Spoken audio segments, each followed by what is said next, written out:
I've been racking my brain for days to try to figure a way I can clamp these legs in place so I can hold this center support up and mark where the mortises have to come through.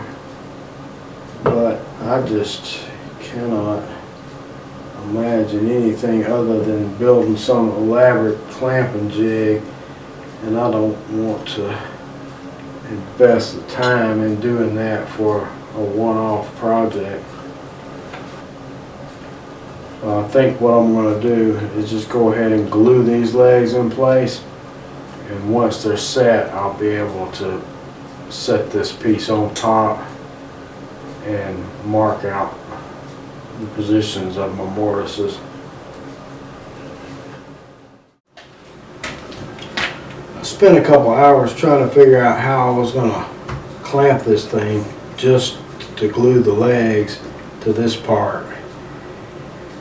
And what I finally came up with is I cut this board in here with a 10-degree angle on each side, and I clamped it to my mid piece so I could rest the legs against it at the top.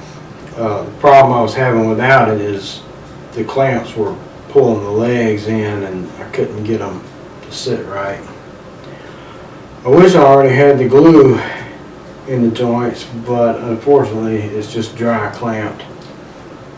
So now I've got to take all this apart and glue the joints and then put it back together.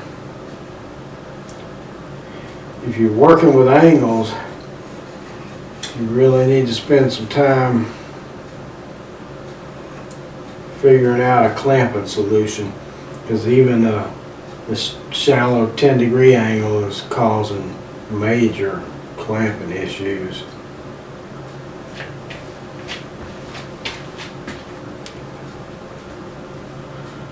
Well, I just burned a good portion of the day, and all I managed to do was get these legs glued to the skirt. But I think that's probably going to be the most difficult part of this whole project. So once the glue gets cured, I should be able to take this center portion off, mark up the position of the mortises, and get those cut so I can go ahead and get the lower legs glued on. Let me get these clamps off here and see what we got. Glue's been curing overnight. Should be good to go.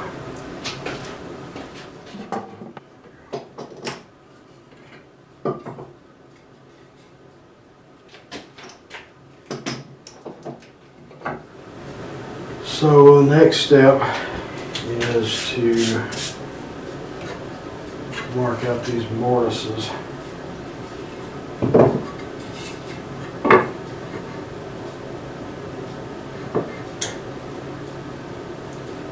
want an even amount of overhang on each end.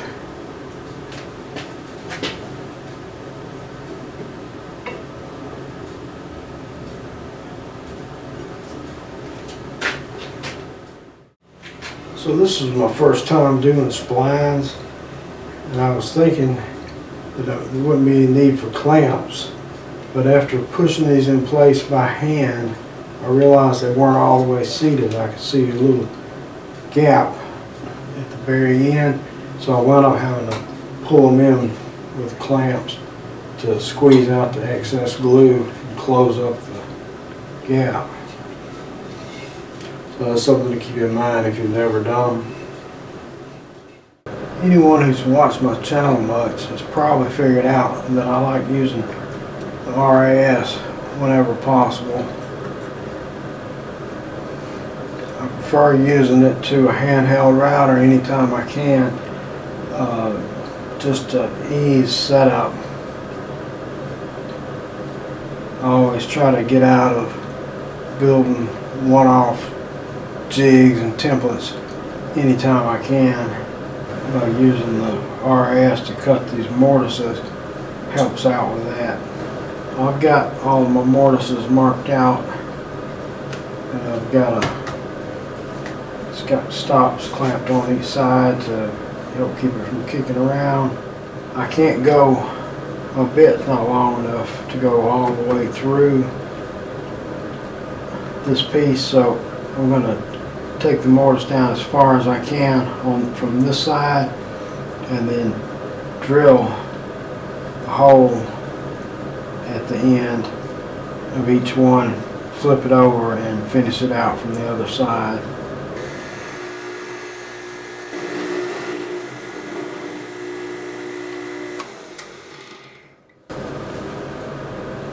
Okay, as far as I'm going on that one, I don't think I mentioned, but I'm using a spiral down cut bit.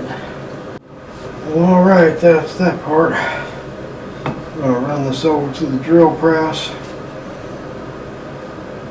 Drill holes each one of these so I can align the bit and finish out from the back side. I am pleasantly surprised to see that all this fits. The mortises line up. Everything's good and tight. Before I glue this up, I'm going to run around with a round over bit. I had a piece of board split off right there, and rather than try to glue it back and make it look right, I'm just going to round it over. I like to ease sharp edges anyway. It's a little more round over than I wanted to put in there, but I think it will look fine. Oh, I know what I was going to do. I was going to stick these legs on here so we can get an idea of what this thing is going to look like.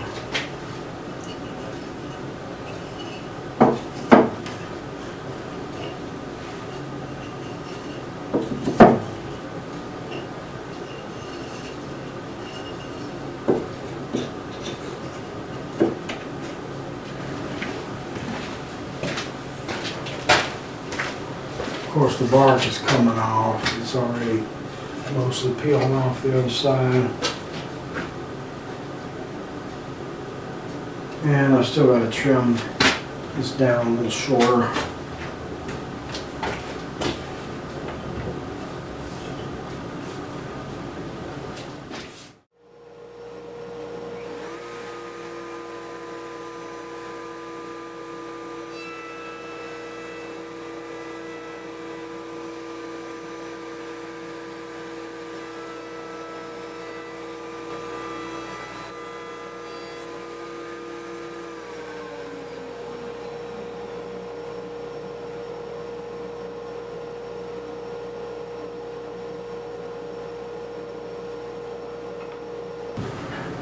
I got the top section and midsection sanded and ready to assemble.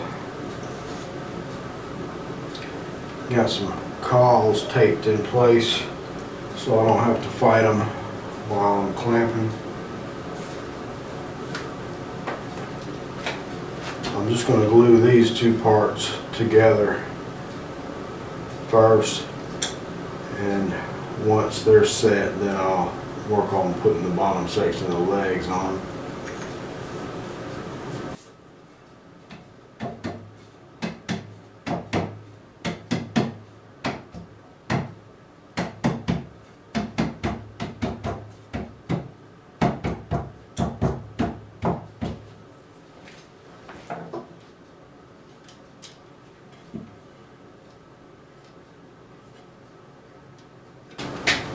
Oh, let it just dry for a few hours and then carry on with it.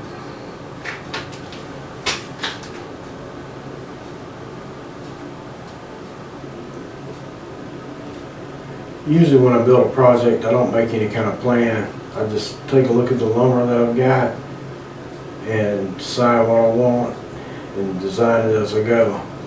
But with this thing, I did take time to sit down and sketch out exactly what I wanted, figure out the angles. but I still wound up with a little issue to deal with. The proportions are off. The top is a little taller than the bottom and it makes it look weird. I sized this skirt for the top that I'm putting on here. I could have probably gone an inch wider, which would have made the feet an inch farther apart at the bottom, but that still probably wouldn't be enough to keep it from being tippy. These legs are not glued or anything, they're just stuck on there right now. So in order to address the issue of the proportion and it being tippy, I glued up these two blocks that I'm going to cut and put underneath the feet. They'll raise it up. They'll raise it up to make the proportions even and give me some extra width at the feet to keep it from tipping over. The only problem I have with this solution is this glue line. So I'm going to turn this eyesore into a feature by inlaying a strip of walnut. It'll be the same thickness as my splines. If I'd had enough walnut, I would have just sandwiched a piece in between these, but I only have a small piece to work with, so that wouldn't be possible. I'm going to come up the ends and go across the glue line on the top. Once I get these cut down to size, I'll have to set the RAS back up to do mortises. I have to do mortises in the bottom of each leg and in these foot pieces so I can attach them. Got the saw set up to cut the slots for the inlays that are going along the foot pieces. Cutting along the top will be pretty simple, just slapping it against the fence. But when I go to cut the ends, I'm going to clamp this board on so I can keep my workpiece steady going across the blade. I've got this cut at a 10-degree angle, which is the same as the ends. So I'll do one this way and the other end like this, so I can keep the same surface reference to the fence. Hopefully make the slot line up all the way around.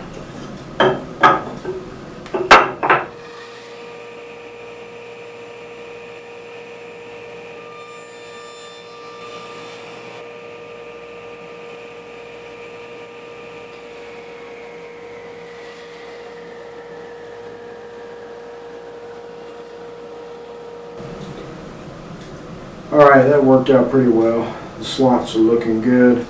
So now I need to cut the inlay strips.